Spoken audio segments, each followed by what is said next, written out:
Hello, मैं आशीष हूँ और आप ये वीडियो देख रहे हैं द क्लासिक अनफिल्टर्ड पर। इस वक्त मैं हूँ प्रयागराज में, यानी महाकुंभ की पवित्र भूमि पर। मेरे साथ जो बैठे हैं किसी पहचान की मोहताज नहीं है, आप उनकी वेशभूषा से समझ चुके हैं कि नागा महाराज जी बैठे हैं। सबसे पहले हम उनको प्रणाम करेंगे। महाराज जी बहुत बहुत आज बसंत पंचमी का शाही स्नान महाराज जी कराया।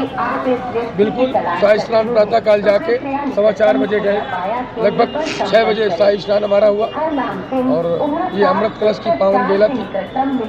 सुंदर स्नान किया और बड़ा ही उत्साह और हर्षों के साथ मैंने ये शाही स्नान पाया, क्योंकि 19 का रिजल्ट हो गया था घटना के कारण। तो ये स्नान हम लोगों के लिए बहुत ही महत्वपूर्ण रहा। अब हम सब सनातनियों के लिए ये स्नान फर्स्ट एंड लास्ट है। महाराज जी कितने साल हो गए आपको?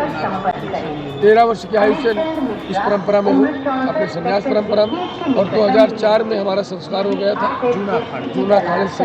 मैं सोनू भारती नागा बाबा श्री स्नान जूना अखाड़ा। तो इसके बाद की आगे की प्रक्रिया महाराज जी क्या रहेगी? आप कितने वर्ष तक और इसी अवस्था में रहेंगे? इसके बाद और आगे ये तो पूर्णकालिक होता है जी, इसमें अपन भटक नहीं सकते।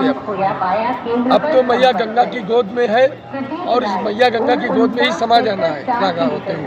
महाराज जी जब ये महाकुंभ खत्म हो जाएगा तो हम अपने आश्रम को जाएंगे। यहाँ से महाकुंभ आज हमारा तीसरा शाही स्नान समाप्त हो गया, हम नागा का काम हो गया। उसके बाद इसके बाद हम लोग निकलेंगे काशी के लिए। काशी में महाशिवरात्रि और होली मनाएंगे, उसके बाद अपने अपने आश्रमों के लिए जाएंगे। महाराज जी एक और मेरे मन में प्रश्न है कि क्या दिनचर्या होती है, क्या पूजा पाठ, क्या नियम होते हैं? प्रातः काल उठ के स्नान करना, तदोपरांत भस्मी चढ़ाना, भस्मी चढ़ाने के बाद धुना चिकन करके दत्तात्रेय भगवान की आरती, गुरु भगवान की आरती, उसके बाद फलाहारी और शाम को भोजन। महाराज जी जब आप इतनी कठिन तपस्या इस मार्ग में आप चली भी है, तो जो एक आम आदमी को छोटी मोटी समस्या होती है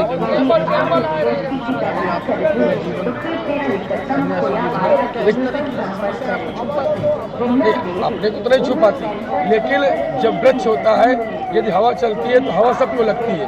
जो कमजोर वृक्ष होता है वो गिर जाता है, जो सशक्तशाली होता है वो खड़ा रहता है। कहने का तात्पर्य ये है कि माँ भगवती की कृपा से, गंगा मैया की कृपा से, गुरु भगवान की कृपा से छोटी मोटी चीजें टच नहीं करती।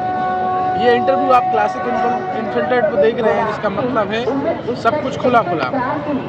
तो मैं उसी तरीके में एक और प्रश्न महाराज जी से करना चाहता हूँ। महाराज जी नागाओं की जो दीक्षा होती है वो महिलाएं बिल्कुल, महिला भी सन्यासी होती है, उनकी दीक्षा होती है, लेकिन वो वस्त्र पर ही माई रहती है और माई वाड़े में रहती है।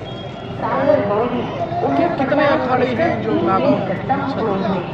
7 अखाड़े टोटल भारत में 13 अखाड़े हैं और संन्यास परंपरा नागाओं की दीक्षा हमारे 7 अखाड़े थे। एक और बड़ा ही ज्वलंत प्रश्न महाराज जी, अभी हाल ही में मीडिया में भी चल रहा है। ये महाराज लगा ले। एक और बड़ा ही ज्वलंत प्रश्न है जिस महाकुंभ में बहुत ज़्यादा कंट्रोवर्सी क्रिएट किया था।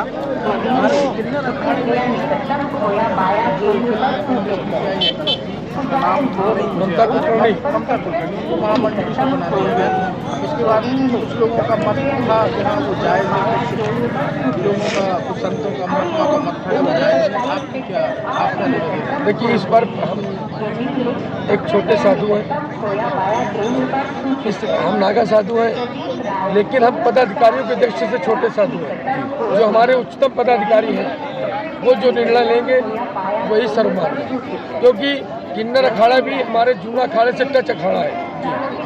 तो जो हमारे उच्चतम पदाधिकारी है जो निर्णय लेंगे वही सर्वमान्य निर्णय है, इस पर हम कुछ नहीं कह सकते। पिछले महाकुंभ के दौरान किन्नर अखाड़े को मान्यता दी गई, 13वां अखाड़ा नहीं, मान्यता नहीं दी गई थी, वो मान्यता की मांग कर रहे थे। अच्छा, मान्यता की वो मांग कर रहे थे। बहुत ही क्लियर महाराज जी ने कर दिया। जो लोगों में भ्रांतियाँ हैं, मीडिया भी छपती है कि वो उनको मान्यता दी गई। एक्चुअली इनका कहना है कि वो मान्यता की मांग कर रहे थे। जी, भारत में 13 अखाड़े हैं रजिस्टर्ड और 13 अखाड़े ही रहेंगे, 14वां अखाड़ा नहीं है। वो जो निजी संस्था बना के अखाड़ा लिखते हैं वो उनका मामला है, लेकिन भारत सरकार का जो रजिस्ट्रेशन है और मान्यता है वो 13 अखाड़ों को ही है और 13 अखाड़े ही उसके लिए है और 13 अखाड़े ही मानते, 4 शंकराचार्य और 13 अखाड़े। एक बार महाराज जी विस्तार से महाकुंभ की, इस दिव्य महाकुंभ की महिमा आप अपने शब्दों में जितना आपका मनोभाव झलकेंगे ताकि दर्शक सुने। ये महापर्व 144 वर्ष बाद आया है, यानी 12 कुंभ भाग, 12 ध्यान 120 और बाद में 24, 144 वर्ष बाद ये कुंभ आया है।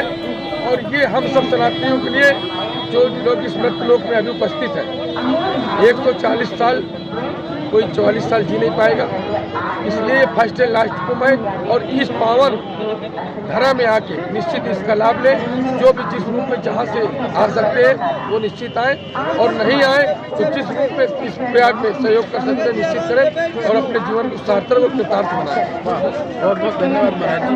आप ये इंटरव्यू बहुत जल्द क्लासिक इनफिल्ट्रेट पर देखेंगे। चूँकि हमारे पास इक्विपमेंट नहीं थे, बहुत ज़्यादा भीड़ भाड़ है, मगर आप इसको बड़ी गौर से, बड़ी इत्मीनान से, बड़ी ही तल्लीनता के साथ घर में बैठकर सुनिए। बहुत ज्ञान की बातें हैं। बड़ी ही दिव्यता के साथ महाराज जी ने महाकुंभ के बारे में, अखाड़ों के बारे में अपने विचार, अपने ज्ञान, अपना संदेश प्रस्तुत किया। ऐसे ही और इंटरव्यूज़ के लिए, वीडियोज़ के लिए आप क्लासिक इनफिल्ट्रेट को देखते रहिए। सब्सक्राइब कीजिए, शेयर कीजिए, लाइक कीजिए। बहुत बहुत धन्यवाद।